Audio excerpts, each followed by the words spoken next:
in a hotel room because that's where I live. And okay, I think we're live on YouTube as well.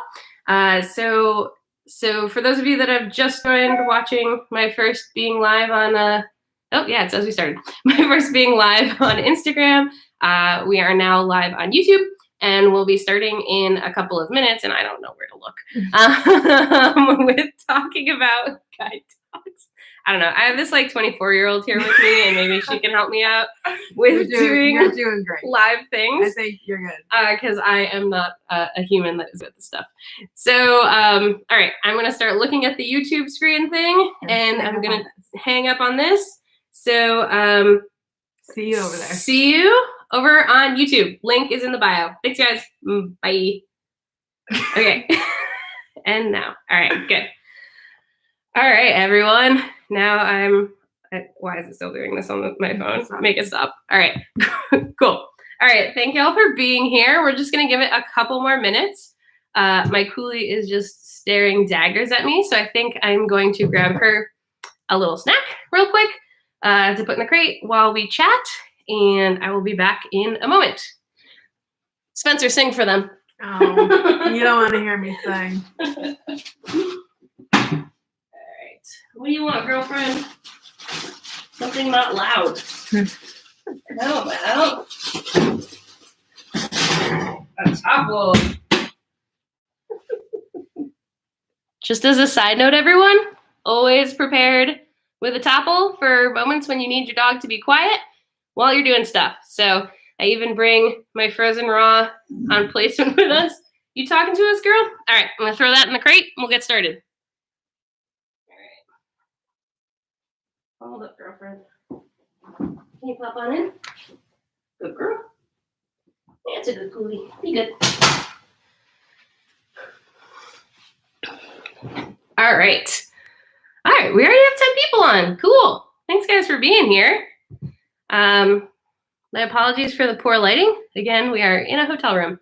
So today we're going to talk a little bit about guide dogs, guide dog placements specifically, which is what we're on right now. And we're also going to talk about careers in service dog industry, not specific to guide dogs. I myself have done service dogs for guide dogs. I've done a bunch of other types of service dog privately, as well as online training for different types of service dogs. So there's a lot of different options, but training service dog is not the only option in the service dog realm if you're interested in looking at that. So let me talk a little bit about placement first, and then we'll also have Spencer. Spencer, say hi. Hi. Spencer. We'll also have Spencer talking about how she got into service dogs and a little bit about her apprenticeship, which she is currently shadowing me while I do a placement. Yeah. So placements for guide dogs, specifically for Fidelco, which is the organization that I work for. And if you're interested in learning more about them, you can go to fidelco.org, fidelco.org. That's going to be where you'll find out more about that specific guide dog school that does German Shepherd guide dogs exclusively. And that's where I got started in service dogs. Right now, I'm what's called a placement specialist. And not all schools have this, but Fidelco does because they do in-community placement, which means that once the dog is finished with all of its training, 6 to 9 months worth of training, they go out and are placed with a client. And I am the person that does that. So once they're matched with their person, they're going to then go out for 10 to 15 days, and I'm going to help that person learn how to use their trained guide dog. So taking a picture. All right, so sorry guys, it's been a long week. We're on day, what day are we on? 9, 8? 8 of placement. So we go out and we train the person how to use the trained guide dog. And that means that we live in their community, which means I live in a lot of hotel rooms. So I live in a hotel room for 10 to 15 days if it's not a commutable placement, so not within driving distance of Fidelco. And I work with the client every day, anywhere between 4 and 6 to 8 hours, depending on what we're doing and how many people we're actually, like if I have to do a double, so I'm working with 2 people, they're going to usually get 4 or 5 hours a day. If I have a single, I get to spend more time with them. And most guide dog placements are singles because it's hard to get 2 people with the right dogs in the same place together. So we work on everything from the basics on day one. How do you put a harness together? How do you put a harness on a dog? How do you groom the dog? How do you do a sit, down, stay, all that stuff. And then with guide dog work, you're looking at being able to do straight lines. So can they walk together in a straight line? Can we stop at curbs? Can we do rights and lefts and all that? And we progress throughout the 10 to 15 days, all the way up to being able to, like today, my client was in a gym class while the dog was doing a downstay near her. So being able to work under distraction, guide her through, like there were ropes all over the floor, making sure that she didn't trip on them. So all that kind of stuff is what we do. And the nice thing about in-community placement is we're able to really see how the client lives and adapt the dog's skills and potentially train them new things if we need to in their community.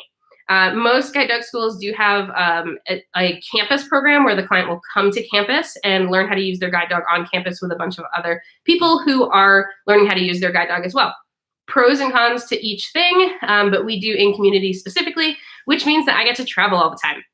So Fidelco serves all of, well, I don't know if we actually serve Hawaii, but we do all 50 states. And then we did do Canada. Obviously right now the border is closed, so that's not something that we're doing. But that means I get to travel everywhere. And if I hadn't gotten this job at Fidelco, then there's no way I would have seen all 50 states. So we have clients in all neck of the woods, cities, country, suburbs, all sorry, I'm reading the thing on the side, all over the country. Oh, and I have, so I have a question about traffic checks. I would love to know how you work on traffic checks for in-home placement. That is such a good question. So we actually just did traffic yesterday? Yeah, Sunday. So we did traffic yesterday. For those of you that don't know, traffic is when we check and make sure that the guide dog is able to transfer their skills of being able to stop a client for a car to make sure that they don't get hit from trainers to the handler. So what that means for us is I have Spencer with me who got to follow behind my client while I drove traffic. And what that means is we're going to do a route that we decide on that has crossings and sidewalks and driveways so that I can do traffic checks. And it'll mimic a lot of what we do in training, but basically I'm going to surprise the client with the car, and they are, even if they have a little bit of vision, they're not to stop the dog is to do the work. So I'm going to pull out of driveways behind cars so that they're not going to see them. I'm going to come at them in crossings, make sure that the dog is going to stop. And that's where we also check our intelligent disobedience. So making sure that when we ask the dog to go forward when a car is coming, they don't go. So it's a lot easier to do when I have someone with me to follow behind the client to get the timing right. So sometimes at the curbs to be able to make sure that the dog and the car are going to intersect properly. I need a helper to kind of tap the client on the shoulder and let them know when to tell the dog to go forward, that'll intersect with the car to make sure the dog won't go. But I have done it alone as well. And usually when we do that, we can use technology such as headphones. So putting one headphone in the ear so I can talk to the client while I'm driving and tell them when to ask the dog to go forward on those crossings. As far as traffic for going in driveways and stuff, I don't actually need to communicate much with the client for that because we're behaving just like a car might in the real world. So I hope that answers that question. So I want to talk a little bit about service dog careers and options that aren't placement specialist. Now, placement specialist is a really fun job if you love to travel and a really terrible job if you hate being away from home. We are typically away at least 10 months out of the year for 2 weeks of those each 10 months. So that means we're gone a lot. And you know, if you're going to miss your spouse or your kids or your whoever is at home, or just you like being at home, not the right job for you. 10 to 15 days in a hotel for some people can be a long time. I happen to really enjoy it because I get to explore new places. Right now we're in Lancaster, which is a really, really fun place to visit. Lots of new challenges also for the guide dog, including tons of horse and buggies to work around. But there's other things that you can do. When I was doing my undergrad at UConn, I realized that I didn't want to go into business, but I was already only a year away from finishing my degree. So I decided what I would do is go into nonprofit management, because most nonprofits or most animal organizations, because I was super into animals, are nonprofits. So I figured if I got my degree in nonprofit management, my MPA, I would be able to at least work in the industry that I was interested in a roundabout way. Now, fortunately, what happened was I started volunteering for Fidelco. And after I volunteered for 6 months, a position opened and I was able to move on to my apprenticeship. So that's the kind of the way that I got into it. Most people who get into service dog work have some connection via service to that organization prior to getting the job. So whether that's raising a puppy, walking dogs in the kennel, or helping to teach classes, usually if you're going to get into service dog work, that is kind of the route to do it. Other things that you can do to be involved in that is every service dog organization has some type of front office staff. So maybe you're not a dog trainer and that's not the way that you want to go, but maybe you're into fundraising or you're really good at event planning or accounting. Every nonprofit needs those types of people to help with the organization and further the mission. So you don't have to be in dogs to work in a service dog organization necessarily. It is helpful to really like dogs though. All right, Spencer, you want to talk a little bit about how you got into service dog training? Sure. So probably 5 years ago, I started raising puppies for Fidelco. Raised my first one, thought she was amazing. So I continued to raise dogs. And on raising my second dog, I got hired in their puppy raising department, which is the department that helps the puppies from when they're 8 weeks old, getting placed with their puppy raisers, all the way up to 16 months when they come in for formal training. I helped out with classes, doing evaluation walks. I was in the pup house with our puppies, helping socialize them from 3 weeks to 8 weeks. And then I also did adoptions for our career change dogs, so dogs who did not make the cut to be guide dogs. I helped do adoptions for them. And then about a year into that, a position got opened up for an apprenticeship, and I jumped at the chance to do it since that's what I always wanted to do. And I got hired. It'll be 2 years in June that I got hired as an apprentice.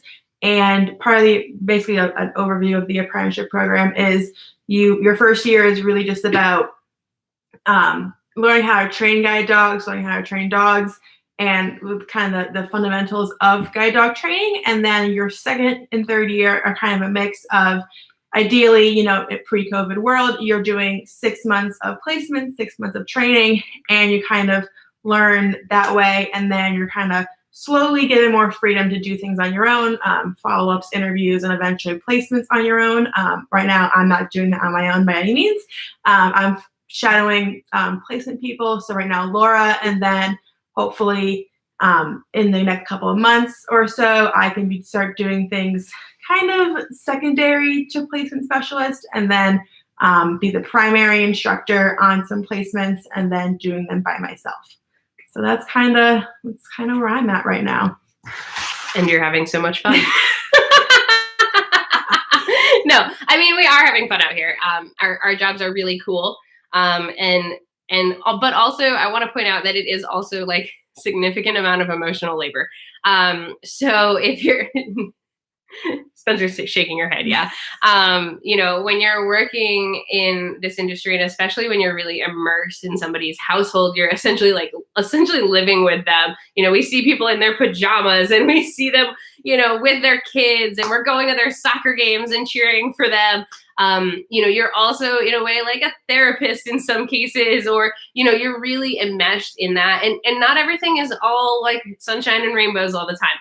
There's definitely a lot of times that there's a lot of work, or, you're with a new person who hasn't had a dog before and it wasn't what they expected, or they realize that traveling with a cane is probably easier for them or the better fit.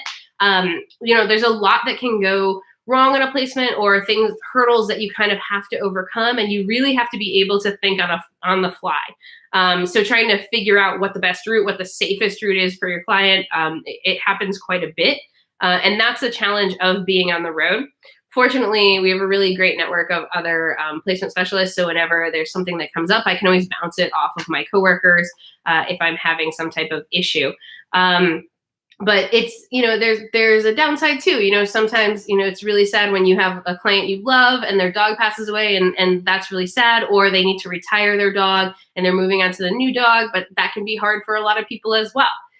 So you also have to be really good at working with people, because ultimately all dog jobs are people jobs. They're jobs that are working with people, unless you're only ever on the training side of things.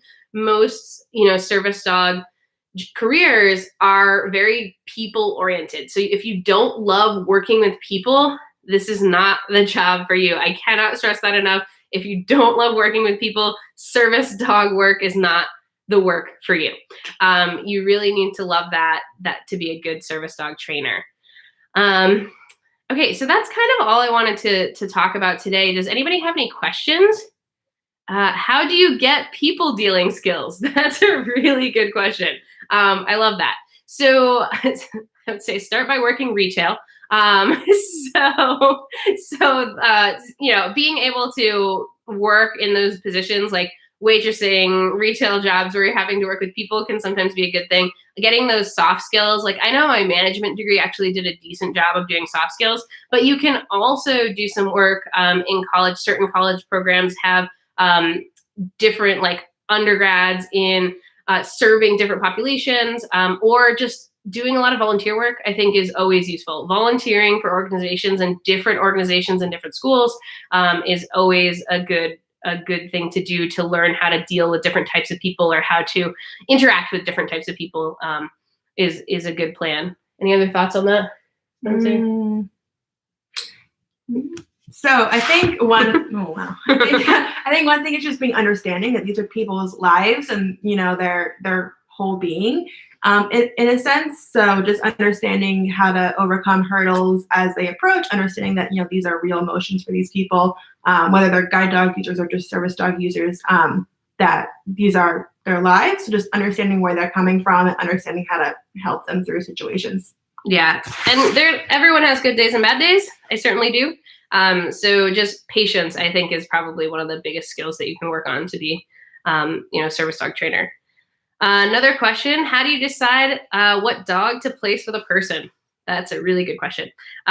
So our particular school kind of does it in a committee format, in that everybody has input. We look at what clients we have that are accepted and waiting, and then we look at what clients and what dogs we have, and first of all, matching on pace. So pace is critically important in the guide dog world, because you can, to some degree, slow or quicken a dog, but in general, you want to find the right match for the pace that the dog naturally travels at. So first, we're going to look at pace, and then we're going to look at the type of dog. Does this dog really excel at country travel and would probably do better in a less stimulating environment? That dog is going to go more to the country. Does this dog is a real go-getter and loves busy activity and needs to be worked a ton? That dog might be a city dog. So we want to look at each dog's personality and where they're going to be happiest, along with the different attributes that make them a good fit for specific families. So do we think that maybe this dog would love to have a big family with children and other dogs in the household? That's where we're going to try and put that. So we're looking at it from both the human perspective and the dog perspective. So we can find a right match for both. And it doesn't always work out 100%, but it does, we get it right most of the time when we work as a group to try and pick those. Thank you for answering. You're welcome. Wolfpack, I'm sorry to hear about that with parvo in your house. That stinks. Does anybody else have any questions related to guide dog things, service dog things? What do you look for when a dog is getting to retirement age? How long is responsible to keep working a dog? That's a really good question. It's so specific to the dog. So as far as getting to retirement age, sometimes the dog will tell you. So the client I'm working with right now, when I called her and let her know that we had a new dog, she said, "Oh, that's wonderful timing because my dog is starting to slow down and he's starting to get hotter in the summer. I can tell that it's going to be a tough summer for him. It's time for him to retire." So sometimes the fact that the dog is getting older and just slowing in general is going to be a reason to retire, because the person's going to walk the same speed. The dog eventually slows down. Now we've got a pace mismatch, which can be really frustrating for both parties. So that's a good time to retire the dog. That's one of the actually main reasons people retire the dog. Some dogs will work until, they pass away. We do have dogs that have worked till they were 14. That's not typical for shepherds. It's more typical for them to work until they're like 10 to 12 years old. But anytime the dog is in pain or no longer enjoying the job, that's a time to retire the dog. Though, you really have to look at the total dog, because a lot of these dogs will want to work their entire lives. And we don't have a set retirement date for dogs. That's kind of on an individual level. And we can also come out and assess the dog if someone is concerned that it's time. And usually if someone is concerned that it's time to retire the dog, it's time to retire the dog. Does that answer your question? Hope so. All right, any other questions about guide dog things or service dog things? Let's see. How do you train a dog to not be distracted with other people if he is very friendly? So that is, being friendly is a good problem to have in the guide dog world. We do want, ideally we'd have a neutral dog, but we'd much rather have a friendly dog than a dog that is fearful of other people, because that doesn't make them a good candidate for a guide dog. But the training not to be distracted by other people is a little bit more complicated kind of thing. If you're interested in that, check out my Patreon page. There's actually a couple people from Patreon on here. It's patreon.com/doggyu, DOGGYU. We do a bunch of service dog related videos there, but I would start with looking up the engage disengage game. That's a game that I would start with. And I start very young with dogs. With service dogs is I'm going to let them say hi to people for a time period. And this is all my personal thoughts about service dogs till they're about done with their 16 weeks with their prime socialization period at the beginning. And then I'm going to really start working on engagement with me versus the environment. So spending a lot of time walking around, rewarding, click and treating for looking up at me, keeping them at the distance that makes it so that they're able to interact with me and engage with me without putting too much pressure on them when they're really young. But I'm going to just focus a lot on engagement with me around other people when they're a puppy, and letting them know that in real life, your service dog is not going to be able to go up to dogs or people that they want to say hi to. So I don't set that precedent ever. What I tell the dog is, hey, do you know what's really fun? Engaging with me when we're around other people. And when you engage with me when we're around other people, you're going to get treats and pets and excitement and fun stuff with my human. So I make myself more fun than people, is how I start that generally. Thank you for your answers. It's fun as a handler to hear things from the trainer side. Yes, yeah, I'm sure that is fun. And remember, I'm just one person. Everybody's thoughts and feelings about service dog training and guide dog training are different. But this is just kind of my experience with the whole gig. So, any other questions before we go and order sushi? All right. Well, thank you guys so much for being on. This was really fun. I don't know if you can ask questions afterwards, but feel free to ask questions on this when it's over, or jump over to some of my other videos and ask questions. I have a whole service dog playlist on the DoggieU YouTube channel that might be helpful with a lot of guide dog stuff and service dog related stuff. So thank you guys so much for watching. You guys have an awesome day. We're heading for sushi. Bye.